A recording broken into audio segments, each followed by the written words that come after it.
На јавноста е познато дека дворот на фабриката Охис во Скопје е темпирана бомба. Овде овие што се големи као ричиња, тука имаше линда закопано. Цело време, 30 години така се работеше тоа. Стравот од опасниот инсектицид со децении живее меѓу локалното население. Бегаа луѓето, искрено бегаа, од кај е производот, од лисиче, од драчево, сите бегаа. Едно известно време. Оваа наша претходна сторија не донесе до нови факти, дека проблемот е многу поголем од околината на Охис.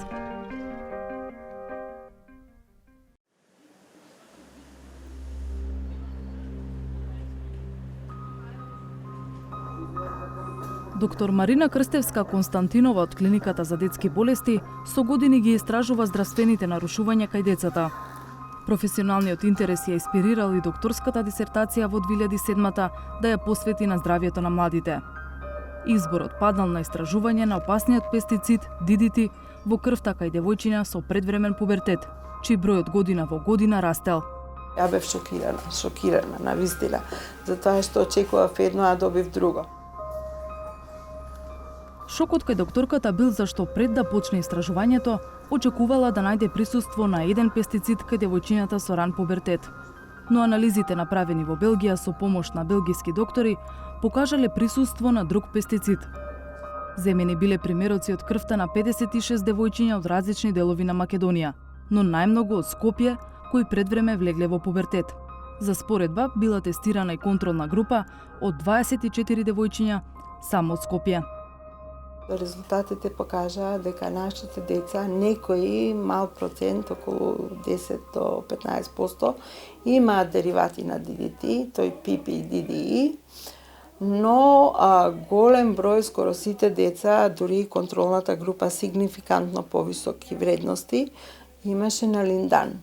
И они тогаш ни пратија една предупредувачка порака, имено што се случува кај вас со линданот, затоа што едно баравме, а друго добивме. Ние дури се обидовме и организиравме една конференција во врска со тоа, со тој наш наод, случаен наод, и да ви кажам, немаше некој широк одзив во јавноста. Докторката вели дека депониите со линдан на Охис секако влијаат врз луѓето. Како не? Влијае. И тоа многу, само мене едно ми е малку така чудно да кажам, затоа што ние имавме пациенти од целиот регион, значи од целата земја, така да кај нив најверојатно била последица на прскање на земјоделски производи, употреба на пестициди. 360 степени стапи во контакт со докторката по сознанијата од нашето претходно истражување за депониите со линдан во Охис. Трагата до нејзината засега единствена ваква студија беше оваа брошура на Министерството за животна средина посветена на токсичниот отпад во Охис. За жал, прв пат слушам тоа од вас. До сега не сум била контактирана за таа брошура конкретно. Може го прочитале мојот труд, па се ги искористиле податоците од мојот труд. Дали ви понудиле соработка воопшто некогаш на ова? Не, сега прв пат слушам од вас, не, за жал не. Од Министерството одговорија дека е погрешна формулацијата на тој параграф во брошурата. Велат дека не учествувале во правењето на студијата, но ја цитирале со дозвола од раководството на детската клиника. Од дисертацијата на докторката е помината цела деценија. И покрај вознемирувачките резултати, јавно не е познато дека е иницирана нова и поопсежна анализа. Она што се знае дека линданот како пестицид се користел во македонското земјоделство до 2009-та, кога е забранет за употреба. Досега јавноста знае дека во поголеми количини го има во базените за складирање отпад во Охис, кои се распаѓаат и веќе ја контаминираат околината.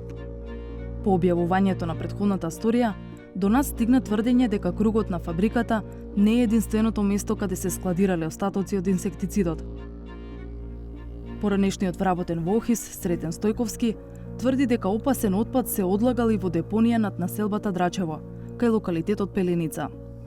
Стојковски не беше во можност да ни ја покаже точната локација, бидејќи во моментот на снимањето беше покриена со снег. Копајќи по документи, дојдов до документи дека овде нова локација има одобрение за складирање на опасен отпад. Најверојатно е складиран Делта паста, дел од отпадот Делта паста. Сепак треба се направат анализи да се види дали е Делта или е и другиот отпад од Линданот. Дозволата за употреба е издадена 75-та година, значи некаде од 75-та до 80-та година на истиот е носен опасниот отпад од производството на пестицидот Линдан. Сознанијата на Стојковски, подкрепени со сведочења на вработени, велат дека овде има околу 8000 тони опасен отпад од Охис. На истиот начин како што е складиран во Охис, и овде е донесен, ставен, затрупан со земја и така е оставен. Нема, од тој период нема мониторинг на локацијата, што се случува, во каква состојба се бурињата, дали се распаднати, какво е влијанието на Линданот врз подземните води, нема мониторинг направено. Колку и да звучат неверојатно, тврдењата на Стојковски се подкрепени од Технолошко-металуршкиот факултет во Скопје, каде одбранил магистерски труд на оваа тема. Во прилог на неговите тврдења сведочеше и Абдул Вучел, локален жител кој не затече додека снимавме на Драчево. Видео сум некоја течност, некоја као зелена течност, дека е тука фрлана. И во таа дупката. Сите знаат, ја идем у лов, јас сум ловче тука и се вртам редовно овде. Сите овде мештани знаат дека тука има фрлано од Охис. Рекој дека била некоја киселина. Порано некоја киселина, сега колку е тоа точно не знам. Парцелата за која нашите соговорници велат дека е депонија е во сопственост на Република Македонија. И Министерството за животна средина ги слушнало како што ги нарекуваат неофицијалните информации за депонија со опасен отпад на Драчево. Велат дека планираат да истражат локацијата и да забранат пристап до неа, но не кажаа кога. Потенцијалната депонија се спомнува и во документи на општината Кисела Вода. Во еколошките планови на локалната власт за 2008 и 2016 година, местото се нарекува индустријска депонија на Охис и на фабриката стакларница. Во последните 40 години, кога хемиската индустрија работеше со полн капацитет, големи количини на хемиски отпад се складирани на оваа локална депонија. Во периодот на изработка на овој локален еколошки акцијски план, општината не располага со потврдени податоци дали отпадот складиран пред повеќе години на оваа локација се наоѓа се уште во метални буриња плитко закопани под земја или тие се излеани и представуваат закана за подземните води и поширокиот регион. За таа цел, потребно е да се направат темелни истражувања и студија со која би се дефинирала состојбата. Локален координатор за изработка на овој план за кисела вода е Кирју Николовски, вработен во општината. Кога го побаравме, ни рече дека е на боледување и дека не може да одговори од каде и се информациите на општината. Став ни даде градоначалникот Филип Темелковски, иако документите датираат од пред тој да дојде на функцијата. Тоа е според документите кои ги има, до кои имаат дојдено луѓето кои го изработувале леапот. Ние според тој локален еколошки акционен план треба да испитаме дали на вистина има и други депонии надвор од кругот на Охис и тоа планираме во текот на оваа година да го направиме. Единствените депонии со линдан на кои сега се работи се оние во кругот на Охис. Проблемот за кој е надлежна централната власт е во почетна фаза на решавање. Проценките се дека за чистење на малата депонија ќе требаат 5 години, а за големата уште 10 години. И покрај докажаната контаминација, дворот на Охис добива нови станари, мали фирми кои ги изнемуваат старите хангари. Барем додека комбинатот е во државна сопственост, не може да се градат стамбени згради, иако се појавија информации дека мокници го меркале просторот.